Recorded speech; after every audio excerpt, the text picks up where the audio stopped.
আজকের এই ভিডিওটা অতি গুরুত্বপূর্ণ। দেখা মাত্র প্রত্যেকটা বাংলাদেশী নাগরিক এটা ভিডিওটা শেয়ার করে দিবেন, কারণ আমি যে তথ্যগুলো দিচ্ছি আজকে আমরা আরেকটা সৃজনশীল প্রস্তাব নিয়ে আলাপ করব। এটা আমলাতন্ত্র, এটা সংস্কার নিয়ে আলাপ। রাজনীতির কাছে জিম্মি ছিল আমলাতন্ত্র। শ্বেতপত্র কমিটির সঙ্গে বৈঠকে বললেন আমলারা। শুনে খুশি হইলাম, হ্যাঁ বুঝলাম, কিন্তু সলিউশন কি? এই যে জিম্মি থাকা, এটা তো আবার হবে না, সেটার উপায়টা কি? আমি সেই চ্যাংরাকাল থেকে শুনে আসতেছি পলিটিসাইজেশন অফ ব্যুরোক্রেসি। কঠিন ইংরেজি কথা, মানে ইংরেজি যেহেতু কইছে সে তো ঠিকই কইছে, তাই না? মানে আমলাতন্ত্রের রাজনীতিকরণ। আমলাতন্ত্র মানে এই যে এখানে সেক্রেটারি আছে, তারপরে এইখানে প্রশাসন আছে, এই যে ইউএনও আছে, ডিসি আছে, এই সব কিছু মিলে এটা হইতেছে আমলাতন্ত্র। সেই চ্যাংরাকাল থেকে শুনে আসতেছি এই আমলাতন্ত্রের রাজনীতিকরণ হয়েছে। কিন্তু চ্যাংরা থেকে বুড়া হইলাম, সমস্যা তাই থাকলো। আমলারা যখন ঠাপ খায় তখন বলে রাজনৈতিক চাপ, পুলিশ যখন ঠাপ খায় তখন বলে রাজনৈতিক চাপ।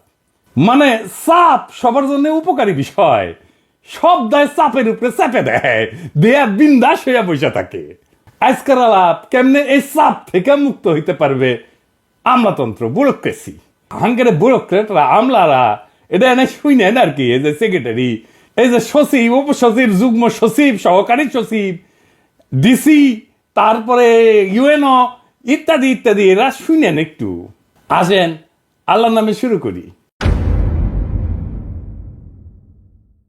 আলাপে ঢোকার আগে দুটো বিষয় জানতে হবে। সেক্রেটারি কাকে বলে, কোথায় থেকে শব্দের উৎপত্তি, আর সচিবালয়ের কাজ কি ধরনের। প্রথমে বুঝি সচিব বলতে আমরা কি বুঝবো। সেক্রেটারি, যার বাংলা করেছি আমরা সচিব, শব্দটা ল্যাটিন। সেক্রেটারি শব্দটা ল্যাটিন শব্দ সেক্রেটারিয়াস থেকে আসিছে, যার অর্থ গোপনীয়তা রক্ষাকারী ব্যক্তি। শব্দটার মূল ধারণা গোপনীয় বিষয়, গোপন গোপন, বুঝাও, যা গোপন তথ্যের সাথে সম্পর্কিত। এই গোপন তথ্যের সাথে সংযুক্ত কাউরে যদি নিযুক্ত করা হয় তারে কয় সেক্রেটারি। সেক্রেটাম এই শব্দটা ল্যাটিন ভাষায় গোপনীয়তা, হ্যাঁ বুঝাও। তো সেক্রেটারিয়াস, তো সেক্রেটারিয়াস মানে এমন একজন ব্যক্তি যিনি গোপন বিষয় গোপনই রাখতে পারেন, কিছু কথা থাক না গোপন। মধ্যযুগে তো ল্যাটিন থেকে ফরাসি ভাষায় এটা এসেছিল, বুঝাও। আইসে এটা হয়ে গেল সেক্রেটারি, বুঝাও। 1400 থেকে 1500 শতাব্দীতে ইংরেজি ভাষায় এক সেক্রেটারিটা আইসা হইল সেক্রেটারি। তো প্রথম এই সেক্রেটারি বলতে বোঝানো হইতো এমন একজন ব্যক্তিকে যিনি শাসক, রাজা বা প্রভাবশালী ব্যক্তির ব্যক্তিগত সহকারী হিসেবে কাজ করতেন এবং তাদের ব্যক্তিগত তথ্য গোপনে রাখতেন, বুঝছাও। কিছু কথা থাক না গোপন। তো মধ্যযুগের রাজকীয় সেক্রেটারিরা, সচিবেরা কি কাজ করতেন?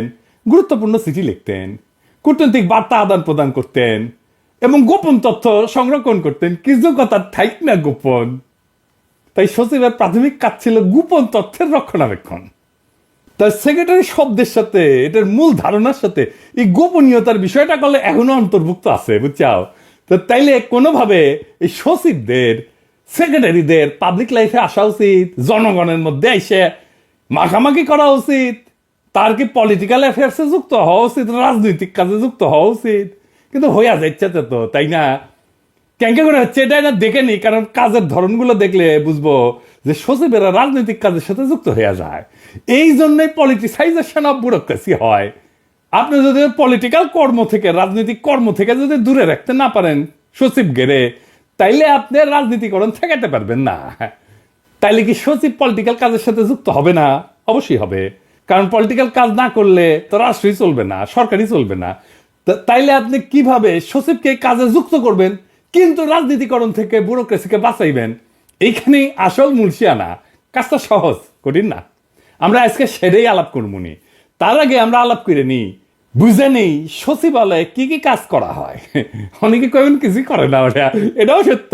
তাও দেখি আর কি, কাগজে কলমে লিখিত পড়িত কি কি কাজ আছে সেটাই না দেখে নেই। হ্যাঁ, তো সচিবালয়ে কি কি কাজ করা হয় সেটা নিয়ে আলাপ করলে আমরা দেখব যে তাদের কাজের মধ্যে স্পষ্ট বিভাজন আছে। সচিবালয়ের কাজগুলোকে দুই ভাগে ভাগ করা যায়। এটা হইতেছে রাজনৈতিক কাজ, পলিটিক্যাল কাজ। এটা হইতেছে রেগুলার প্রশাসনিক কাজ। তখন কইতে পারেন যে রাজনৈতিক কাজগুলো কি কি? রাজনৈতিক কাজগুলো মূলত মন্ত্রী তার নেতৃত্বে পরিচালিত হয় এবং নীতি নির্ধারণী দিক নির্দেশনা কার্যক্রমের সাথে সম্পর্কিত। যেমন ধরেন নতুন আইন বা নীতিমালা প্রণয়ন, এটা পলিটিক্যাল কাজ। পলিটিক্যাল ডিসিশন, যেমন ধরেন নতুন বিশেষ প্রকল্প বা কর্মসূচি অনুমোদন, এটা পলিটিক্যাল কাজ। তারপরে ধরেন অর্থনৈতিক পরিকল্পনা, যেমন ধরেন বাজেট প্রণয়ন করা, উন্নয়ন প্রকল্পে অগ্রাধিকার দেওয়া, এইগুলো পলিটিক্যাল কাজ। তারপরে ধরেন উচ্চ পর্যায়ের আলোচনা, জাতীয় এবং আন্তর্জাতিক বিষয় নিয়ে আলোচনা এবং চুক্তি, এটা পলিটিক্যাল কাজ। তারপরে ধরেন সংসদে মন্ত্রণালয়ের কাজকাম উপস্থাপন করা, প্রশ্নের জবাব দেওয়া, এটা পলিটিক্যাল কাজ। তারপরে ধরেন সরকারি কর্মকর্তাদের জন্য কৌশলগত দিক নির্দেশনা দেওয়া, স্ট্র্যাটেজিক দিক নির্দেশনা দেওয়া, এটা পলিটিক্যাল কাজ। আর কি রেগুলার প্রশাসনিক কাজ, রেগুলার অ্যাডমিনিস্ট্রেটিভ ফাংশনস, এইগুলা সচিব এবং প্রশাসনিক কর্মকর্তা দিয়ে পরিচালিত হয়। এইটার মধ্যে মন্ত্রী গেলে খুব একটা যুক্ত হয় না, এগুলো প্রতিদিনের কাজ এবং নীতিমালা বাস্তবায়নের সাথে সম্পর্কিত। আগে পলিটিক্যাল ডিসিশন হয় রাজনৈতিক কার্যক্রমের মধ্যে দিয়ে, আর এটা বাস্তবায়নের কাজটা হয় রেগুলার কাজের দিয়ে। যেমন ধরেন নীতিমালা বাস্তবায়ন, মন্ত্রীর সিদ্ধান্ত অনুযায়ী নীতিমালার বাস্তবায়ন, একটা নীতি নিচ্ছে, সেটা বাস্তবায়ন কেমনে হবে। তারপরে ধরেন এই যে অফিসিয়াল ডকুমেন্ট এগুলো পর্যালোচনা এবং অনুমোদন। তারপরে ধরেন এই হিউম্যান রিসোর্স ব্যবস্থাপনা, মন্ত্রণালয়ের কর্মকর্তা কর্মচারীদের পদোন্নতি, বদলি, প্রশিক্ষণ, বেতন ইত্যাদি ইত্যাদি।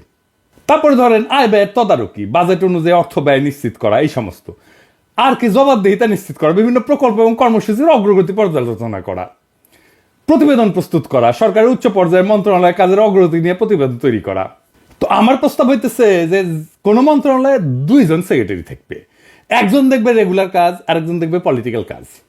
Political secretary, regular function secretary.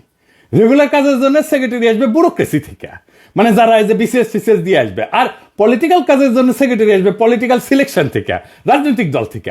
এই পদে অবসরপ্রাপ্ত সচিবদেরকেও নেওয়া যেতে পারে। তাহলে প্রত্যেক পলিটিক্যাল পার্টির মধ্যে একটা মেরিটোক্রেসির চর্চা হবে, মানে মেধার চর্চা হবে, যেটা করবার চায় না আমি জানি।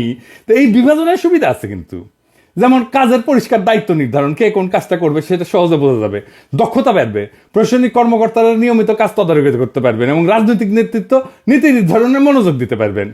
জবাবদিহিতা নিশ্চিত হবে, দায়িত্ব ভিত্তিক বিভাজনে কাজের মান এবং গতি উভয় বাড়বে। এইভাবে মন্ত্রণালয়ের কার্যক্রমকে রাজনৈতিক এবং প্রশাসনিক অংশে ভাগ কইরা কাজের বিভাজন আর সমন্বয় আরো কার্যকরভাবে করা সম্ভব হবে। এর ফলে পলিটিক্যাল পার্টির মধ্যে একটা সাকসেশন, মানে দায়িত্ব নেওয়ার একটা পরবর্তী নেতৃত্ব তৈরি হবে। শুধু মন্ত্রী না, এবং দায়িত্ববান সচিবও একটা রাজনৈতিক দলের মেয়াদকালে তৈরি হবে, যে রাজনৈতিক নেতৃত্ব হিসেবে গড়ে উঠতে পারবে ভবিষ্যতে। একজন রাজনৈতিক কর্মী যে সচিব হিসেবে কাজ করছে, ট্রেনিং পাইছে, তার চাইতে মন্ত্রণালয়ের পরবর্তী মন্ত্রী আর কে ভালো হবে, তাই না? প্রশাসনের সংস্কার আনার প্রথম কাজ হইতে পারে এইটা। যদি মনে হয় কেমন ফল হবে সেটা না দেখে তো লার্জ স্কেলে এটা চালু করা যাবে না। কাজটা এক্ষুনি অন্তর্বর্তীকালীন সরকার করতে পারে, কয়েকটা মন্ত্রণালয়ে। থিওরিটিক্যালি এটা শুধু কয়েকটা সমস্যার সমাধানই করে দিবে না, নতুন সম্ভাবনার দুয়ারও উন্মুক্ত করে দিবে। এমন কথা হইতেছে আমরা এটা করবো কিনা, এটা করার এখনই সময়, নতুন বাংলাদেশ গড়ার এখনই সময়। আসেন আমরা এক এক করে সংস্কারগুলো বাস্তবায়ন করে ফেলি এবং নতুন বাংলাদেশ গড়ে তুলি, যেই বাংলাদেশের জন্য আমাদের শহীদরা রক্ত দিছে।